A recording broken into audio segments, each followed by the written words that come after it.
Hi అండి. ఈరోజు నేను అల్లం చట్నీ అయితే చేస్తున్నాను. చాలా సింపుల్గా చేసుకోవచ్చు, ఒకసారి చూడండి. ముందుగా స్టవ్ మీద ఒక బౌల్ పెట్టి అందులోకి 1 టేబుల్ స్పూన్ ఆయిల్ అయితే వేసుకోవాలి. ఆయిల్ వేడెక్కిన తర్వాత అందులోకి 1 టేబుల్ స్పూన్ శనగపప్పు ఫ్రై అయిన తర్వాత అందులోకి 1 టేబుల్ స్పూన్ మినపగుండు కూడా వేసుకొని మంచిగా ఫ్రై చేసుకోవాలి. ఈ రెండు ఫ్రై అయిన తర్వాత అందులోకి 1 టేబుల్ స్పూన్ ధనియాలు కూడా వేసుకోవాలి. అలాగే కొంచెం జీలకర్ర కూడా వేసుకొని మొత్తం ఒకసారి అయితే ఫ్రై చేసుకోవాలి.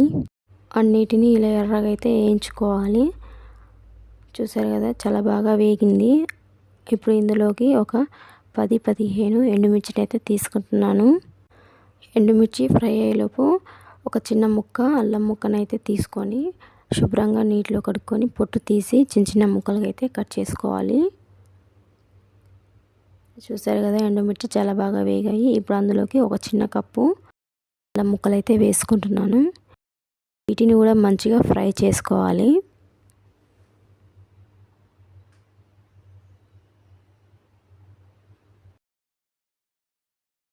ఇప్పుడు ఇవన్నీ ఫ్రై అయిన తర్వాత అందులోకి మనం కొంచెం చింతపండు అయితే యాడ్ చేసుకోవాలి.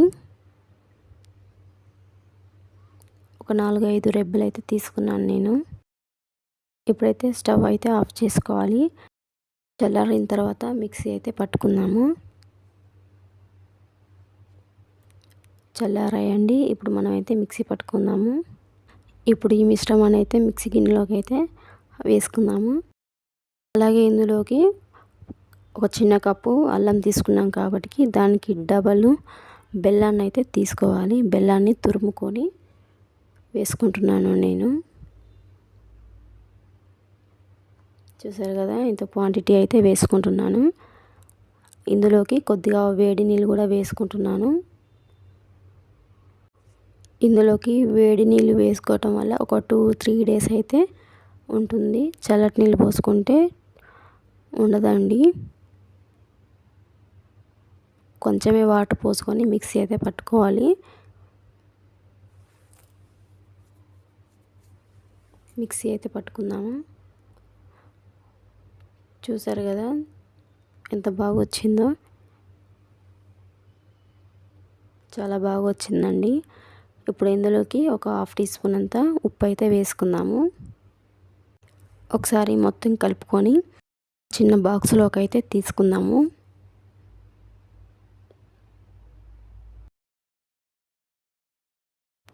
ఈ అల్లం చట్నీ చిన్నవాళ్ళైనా పెద్దవాళ్ళైనా చాలా ఇష్టంగా తింటారండి. ఇడ్లీలోకైనా దోశలలోకైనా ఏ టిఫిన్స్లోకైనా చాలా బాగుంటుందండి ఈ అల్లం చట్నీ. మీరు కూడా ఒకసారి ట్రై చేయండి ఇంట్లో. చాలా సింపుల్గా చేసుకోవచ్చు. Thank you for watching.